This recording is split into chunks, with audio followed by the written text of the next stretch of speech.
Since 2011, her focus has been working in clinical trials in the gynecological psych group, and from 1986 to her present position, Jerry worked in oncology at both Princess Margaret and the Toronto General Hospitals. Jerry completed the Canadian Nurses Association certification in oncology nursing in 1991, and in 2013, as recognition for her outstanding commitment to humanitarian patient care, Jerry was nominated for the Gerald Kirsch Humanitarian Awards. Please welcome Jerry.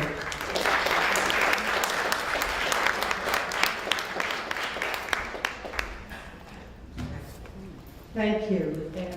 I just want to start off by saying I have this vague sort of Irish accent.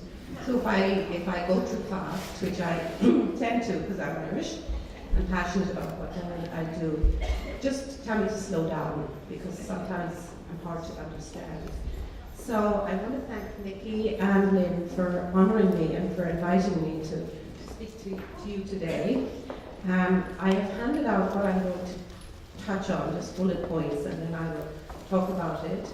And going around after I'm finished will be two interesting articles about what we base silent consent and why it's so important. One is the Nuremberg Code, and it's the Code of Ethics for Silent Consent. It's very interesting reading. And the other is called the Tuskegee Timeline, which really, I believe, is how not to run a clinical trial. Scary reading, but I think it will help you to understand why I am very passionate about informed consent. So, to start off with, why is it necessary to read and understand and sign a consent form? And what is an informed consent? And what does it mean to present a consent to a patient? So, it's necessary to read a consent form. Patient must read the consent form because it's family members that accompany the patient, and often there's a scenario that maybe the son might say, I will read it from mom, or daughters or sisters, I read it from mom, but it's really mom that has to read it and understand it and talk questions and answer and get their answers before they ask and sign a consent form.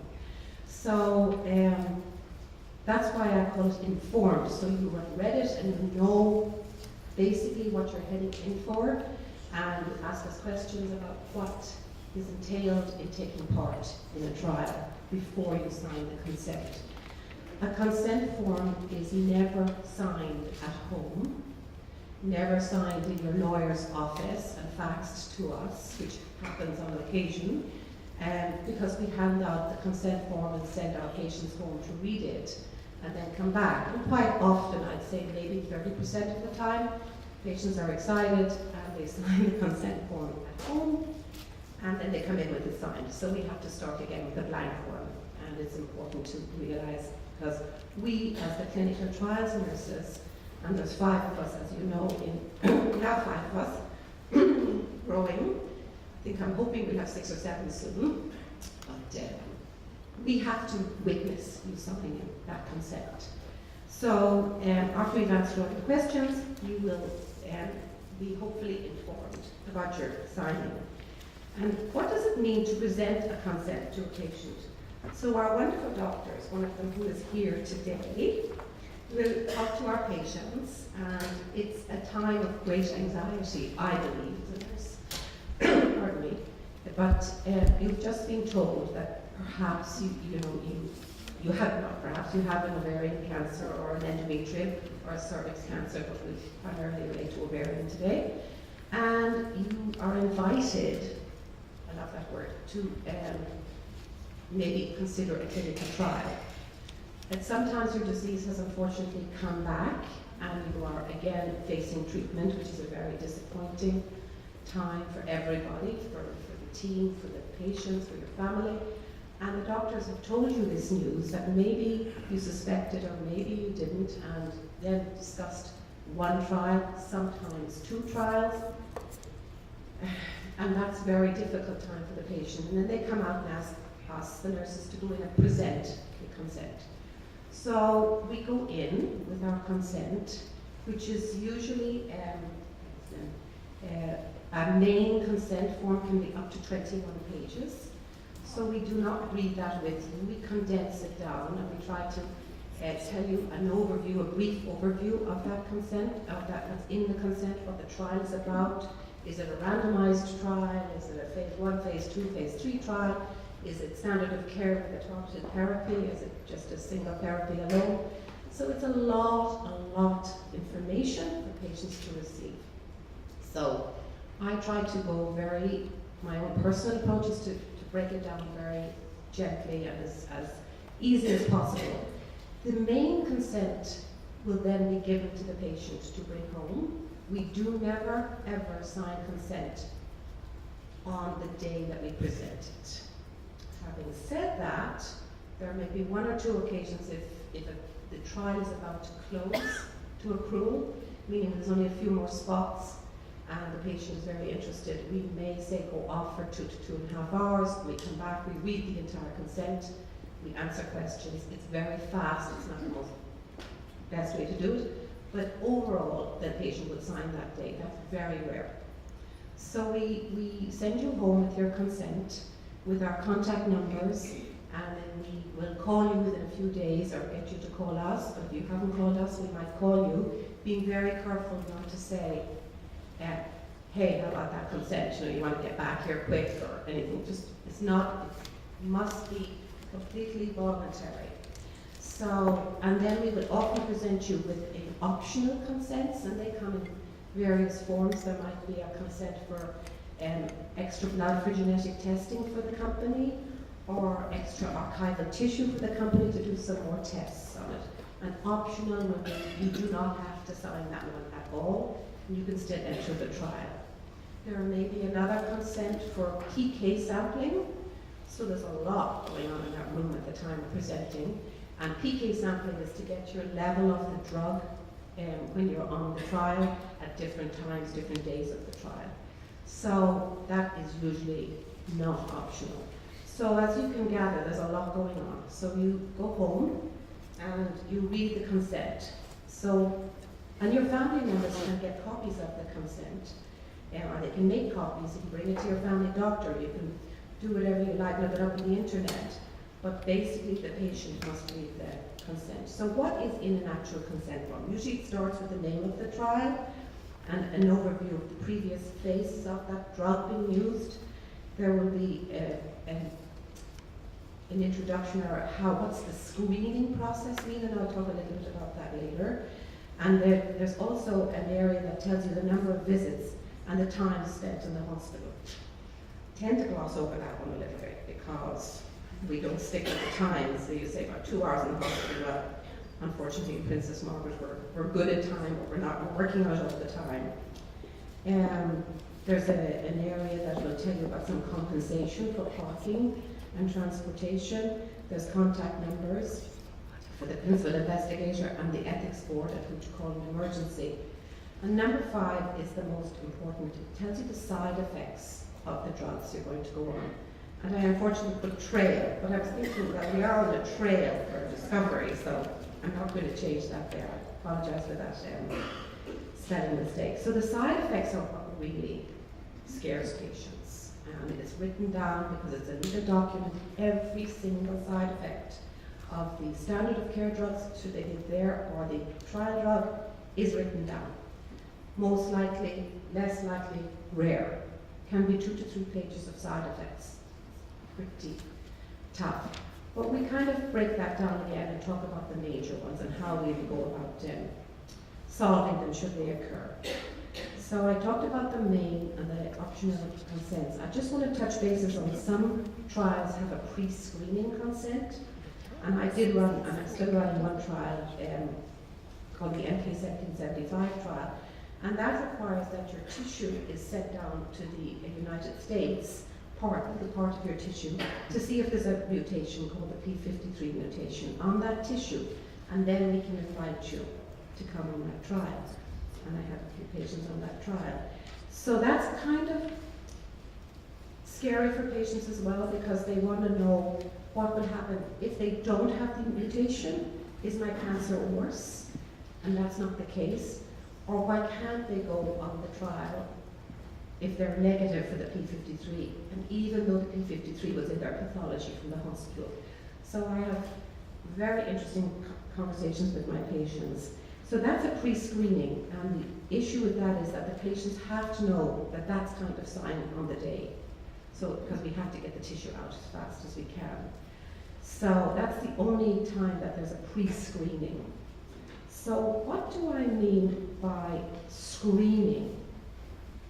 So screening means that we've answered all your questions, we've come in, we've signed the consent, and you will get a copy of the sign. We keep the original in the research chart. You get a copy to bring back to your folders or your home. And I think it's very important to really, really guard that consent, because there's a lot of information that you can keep relying back on. If you have a side effect, you can look and see. And it's just good to reread it. And I constantly my patients would ask me, how many times a month do I get the drug? I kind of go back to the consent again and say, let's talk about what we consented for 6 months ago. Because sometimes we just forget, it's an anxiety time, and I just like to keep going back to what was signed. So when this consent is signed, let me emphasize it's voluntary. So you can sign the consent and go home and say, what did I do that for? And call me and say, not interested. That's absolutely fine. It's voluntary. At any time you can withdraw from the trial. You have one cycle of chemo. Didn't go so great. Hey, I'm not doing that again, I'm off. So you can withdraw your consent from the trial at any time. And we do ask that if it's a randomized trial, and I'm not accusing anybody in this manner at all, I hope not, but it won't sound so. If you're thinking, I'm going to work it right through to see if I get on the actual drug, and then I'm going to withdraw, that's sort of not really fair in a way, because it's a huge amount of work to get a patient on a trial. So if there are some randomized trials and we know you're not on the drug, it has happened that a few patients have said, I don't want to be on the trial anymore. It happens, and you are voluntarily allowed to withdraw, but it's a lot of work for the nurses. So after we've signed, then we start screening. And patients will call me and say, I signed the consent, am I going on the trial tomorrow, Jerry? I said, no, not tomorrow, but maybe next week, because I know we're pretty fast at getting patients on. Sometimes there can be a timeline of 3 weeks, because we've got to repeat CT scans. Why do we have to repeat CT scans? They have to be done within 28 days of starting a trial. So if you had a CT scan, unfortunately, 26 days ago, we'd have to repeat it. And so we have to get the time for that. We had to do a lot of asking about your health. What disease besides the cancer of your ovary or endometrium or cervix do you have? How is your health? How are you? How many hours a day are you out of bed? Are you working? Are you in bed a lot? Have you a lot of pain? So we go over a lot of history. We do a lot of blood tests for liver functions, serum creatinine for your kidney, of course your CM25, your blood tests are all checked, your CBC. And it occasionally will occur that one of the liver function tests may be off the upper limit of normal, and that unfortunately makes you ineligible for the trial, which is very hard to understand. And we don't knock the patient off the first time. We try and see if we can improve a little bit or wait a bit of time. But and I'm going to talk about the inclusion criteria in a minute, if there's something in the screening that you cannot go on the trial, for example, if you don't have measurable disease according to a system that we use called RESIST, if your disease isn't measurable, even though you've been told by the doctor you have progressive, your disease has come back. But as I say, if the hotel isn't big enough, we can't put you on the trial. So we may have to wait and see if the disease will grow a little bit more to be eligible for the trial. And I don't like talking like that to a patient, because everybody wants to start treatment and are very excited about trials. So when we can't put you on the trial, it's because something is wrong with either your blood or the disease isn't measurable or you're just not able for the trial. But it's very hard when that happens. So some patients think, I signed the consent, I'm on the trial. It's not always true. Having said that, the majority of patients will go on trial when they sign the consent. So that's what's called screening. And once we know you're eligible, we will input a lot of information to the computer if it's a randomized trial. And my patients say, Jerry, put in the right numbers. I have no control over randomization, but I will admit that we say, as nurses, we say, please, if we know we're going to know what treatment the patient is on. But if we don't, we just don't. It's a series of numbers, and I can't tell. And neither can Val or Jackie or any of them are sour with if you're on the drug, the real drug. So it's hard. The patients say, press the right numbers, Jerry, you get me the drug. Sure. So, hold your question. I'm just going to bring you the mic so everybody can hear you. Well, I can talk loud. We just want to make sure that everybody has access to So what I you're just going to say. want to clarify something about randomized trials. Yeah. Because you said some people will back out when they find out they're not on Yeah, it. no, I mean, if it's a trial that we know the drug, I shouldn't have used the word randomized. If I have one trial in the endometrial group, and it's a novel agent versus standard of care chemo. So we know what the patient is picked to, and they want the trial drug. Okay? So when I've randomized a patient to the standard of care treatment, and there's no crossover to the trial drug, some patients will then say, I don't want to be on the trial, because I didn't get the trial drug. Am I making sense? No. Well, that's probably making sense. No. Am I Marcus? Am I Marcus making sense? Yes. It's not always blind. Oh, Sorry, it's not always blind. I shouldn't use the word randomization. It's not always blind. There are some trials that we know what you're on, and versus the standard of care treatment. And they're the trials that patients really want the trial, I see, rather than. and we work right up, and then we say standard of care. And, okay, sorry for getting it mixed No, up. thank you for. So I've talked about inclusion and protocol adherence. So a lot of the trials do CT scans very, very regularly, like every 6 weeks. It's a lot. It's a lot of CT scans. Some patients are worried about that. I've heard Dr. Rose and Dr. Butler and the rest of the docs say not to worry about that. But I am running one trial. The CT scans are every 6 weeks. So when we book that CT scan, part of the job of the nurse is to talk with the patient